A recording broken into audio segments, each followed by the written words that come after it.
Times news channel देखे आप सभी दर्शकों का बहुत बहुत स्वागत है। मैं हूं रमनदीप कौर। इस वक्त की बड़ी खबर आ रही है प्रयागराज से। क्या है पूरा मामला, देखने के लिए बने रहिए हमारे साथ। संगम नगरी प्रयागराज की कोतवाली पुलिस को मिली बड़ी कामयाबी। जहां कोतवाली पुलिस ने चोरी की घटना का खुलासा किया तो वहीं एसीपी मनोज कुमार ने प्रेस वार्ता करते हुए बताया कि बीते दिनों जहां बहादुरगंज क्षेत्र में सर्राफे की दुकान से चोरी की घटना को कुछ लोगों ने अंजाम दिया था रेकी करके, और ऐसे में मुखबिर की सूचना और सर्विलांस सेल की टीम की मदद से अब खुलासा हुआ है और चोरी का पूरा माल बरामद कर लिया गया है। सफ़ेद धातु के जो आभूषण थे और साथ ही सामान थे वो पूरे बरामद कर लिए गए हैं, जिनकी अनुमानित कीमत 3.5 लाख रुपए है। वहीं चोरी करने वाले गैंग का मुख्य सरगना गिरफ्तार हुआ है और अन्य 2 की तलाश है। जल्द ही उसे भी गिरफ्तार करके जेल भेजा जाएगा। और क्या कुछ कहा है आइए दिखाते हैं आपको। 11-12 नवंबर की रात्र में कुछ लोग जो है अज्ञात व्यक्ति द्वारा सीढ़ी लगा करके रघुवंशी ज्वेलर्स है बहादुरगंज में, रात में इन लोगों ने ज्वेलरी की दुकान में चोरी किया और उनका 3.5 लाख का संभवतः चांदी का सब जेवरात थे, वो सब लेके गए। उसमें गिलास कटोरी वगैरह था। तो यहाँ पे व्यापारियों ने काफ़ी आक्रोश व्यक्त किया था पुलिस के उसमें कि इसको जल्दी बरामद करें। तो हमारे अधिकारियों ने मेरे द्वारा भी निर्देश दिया गया, कोतवाली पुलिस टीम द्वारा सक्रियता लगातार इन लोगों ने बनाए रखा और डे 1 से ही लोगों ने काफ़ी अच्छा प्रयास किया। और कोतवाली इंस्पेक्टर के निर्देशन में चौकी इंचार्ज बहादुरगंज, सूरज कुंड घंटाघर और इनकी पूरी टीम जो तत्परता से और बड़े ही कम समय में 11-12 दिन में इन्होंने केस को 100% वर्कआउट किया है। और ये मतलब इनकी उपलब्धि है कि कहीं भी 100% नहीं होता है, लेकिन 100% इन लोगों ने बरामद किया। और जो रघुवंशी ज्वेलर्स के जो मालिक हैं विकास सिंह, उन्होंने पुलिस की काफ़ी सराहना की और प्रोत्साहित किया। और मेरी तरफ से कोतवाली टीम को भी की सराहना की जाती है। किस तरह से ये घटना को अंजाम देते थे, किस तरह से ये रेकी कर रहे थे और कितने लोग? पहले तो इन लोगों ने रेकी किया, इसमें अभी तक तो 3 लोगों के शामिल होने की बात बता रहे हैं। 2 लोग इसमें से भाग गए हैं और जल्दी उनकी भी गिरफ्तारी होगी।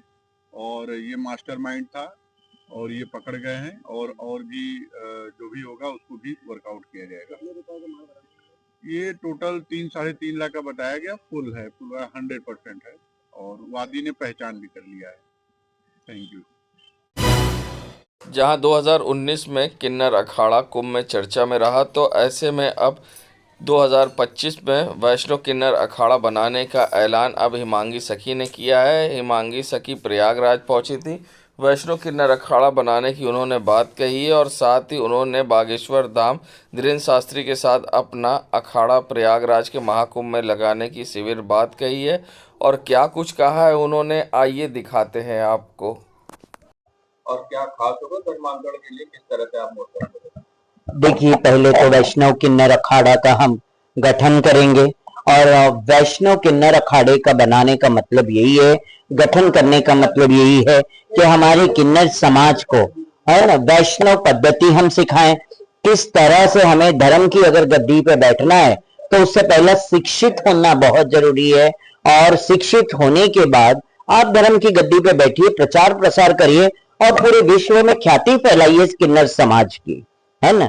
और इस टाइम जो कुंभ लगेगा उसमें हम धीरेन्द्र कृष्ण शास्त्री बागेश्वर धाम और हमारा कैंप हम साथ में सोच रहे लगाने के लिए, विलय होके करें हम साथ में मिलके कार्य। मैं इसीलिए ये बात कह रही हूं कि मैं चाहती हूं कि धीरेन्द्र कृष्ण शास्त्री हमारे किन्नर समाज को एक मार्ग दिखाए, उन्हें शिक्षित करे और उन्हें उस धर्म की गद्दी पे बिठाए। शिक्षित होना अति आवश्यक है। पद लेने से ज्यादा पद की शिक्षा लेनी बहुत जरूरी है। उसके बाद आप पद पे बैठिए, कोई दिक्कत नहीं। पद पे क्या बैठने के बाद आप और कोई काम नहीं कर सकते? देखिए, पद पे बैठने के बाद हमारा कर्तव्य बन जाता है कि हम धर्म गुरु हैं।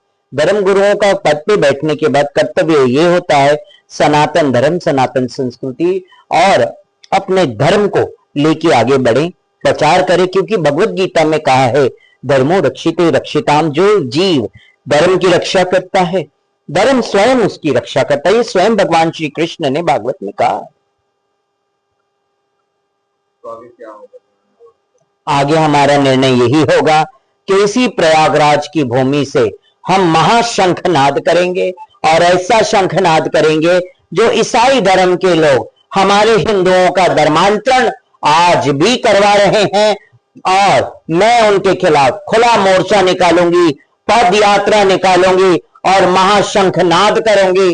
और उसके बाद केरला में जाऊंगी और केरला में शंखनाद करूंगी, और पद यात्रा केरला में भी निकलेगा। तो ईसाई धर्म के ऊपर अंकुश लगाना बहुत जरूरी है। हमने कभी धर्मांतरण किसी का नहीं कराया, ना हमारे धर्मों ने किसी का धर्मांतरण करवाया है, मगर ईसाई धर्म हमें खुद सिखा रहा है कि हमें धर्मांतरण करना चाहिए, करवाना चाहिए। तो हम अब ईसाइयों का धर्मांतरण करवाएंगे और घर वापस लौटो, क्योंकि घर आपका सनातन धर्म ही है, ईसाई धर्म आपका घर नहीं है, क्योंकि सनातन धर्म सबसे पुराना रहा है और उसके बाद ये सारे धर्म बने हैं। संगम नगरी प्रयागराज में लगने वाले महाकुंभ 2025 के निर्वहन एवं सकुशल संपादन दृष्टिगत आज अपर पुलिस महानिदेशक श्रीमती पद्मजा चौहान उत्तर प्रदेश अग्निशमन आपात सेवा द्वारा मुख्यालय अग्निशमन तथा आपात सेवा मुख्यालय मेला प्रयागराज का निरीक्षण किया। निरीक्षण के दौरान महोदय द्वारा मेले में आग से बचाव हेतु प्रयोग किए जाने वाले उपकरण वाहनों को जहां ट्रायल कर चेक कराया गया, तो साथ ही उन्होंने बैरिक स्टोर आदि का स्थलीय निरीक्षण किया। मेस में बनने वाले भोजन का भी गुणवत्ता चेक किया। साथ ही निरीक्षण के उपरांत मुख्यालय कोतवाली अग्निशमन कार्य कक्ष महाकुंभ ड्यूटी हेतु उपस्थित समस्त अधिकारी कर्मचारियों के संग बैठक की।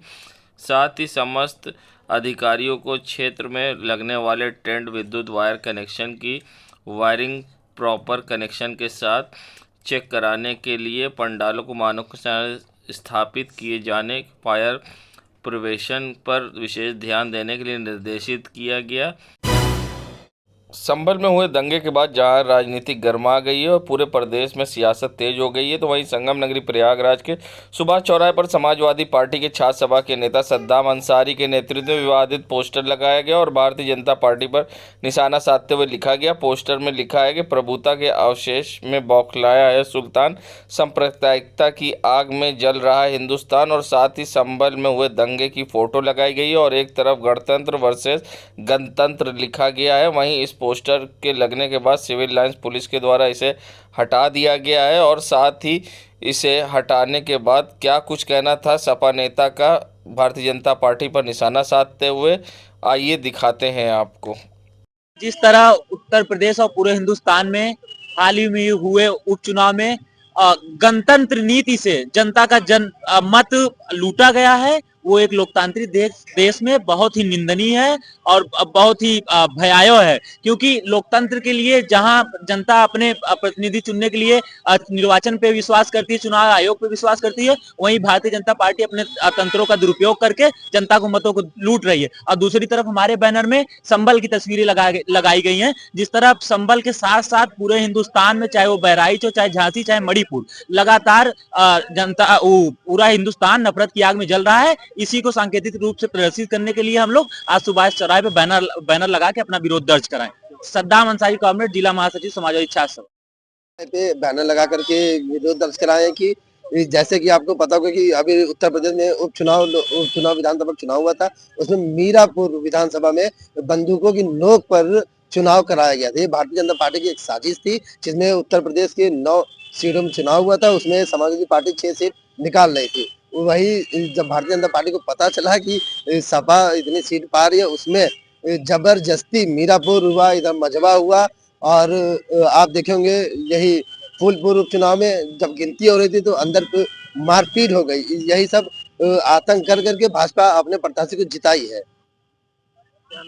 शिवा के सुरानी, जिला छात्र बीजेपी नेता श्याम प्रकाश द्विवेदी ने जहां नवनिर्वाचित विधायक दीपक पटेल को बधाई दी, तो साथ ही संभल में हुई घटना को लेकर जमकर निशाना साधा है। और क्या कुछ कहा है श्याम प्रकाश द्विवेदी ने, आइए दिखाते हैं।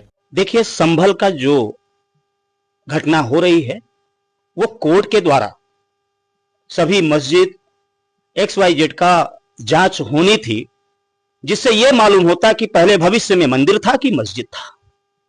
आपको बताना चाहता हूं, भारत में जब से नरेंद्र मोदी जी की सरकार बनी है और उत्तर प्रदेश में जब से योगी आदित्यनाथ की सरकार बनी है, तब से भारत में सनातन का परचम बढ़ता जा रहा है।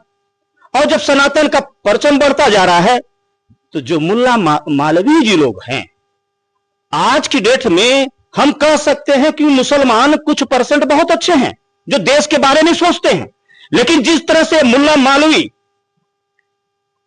मुस्लिम भाइयों को गलत तरीके से बयानबाजी और गलत तरीके से खुद से इस तरह से हादसा जो हो रहा है, पत्थरबाजी हो रही है और गाड़ियों में आग लगाई जा रही है।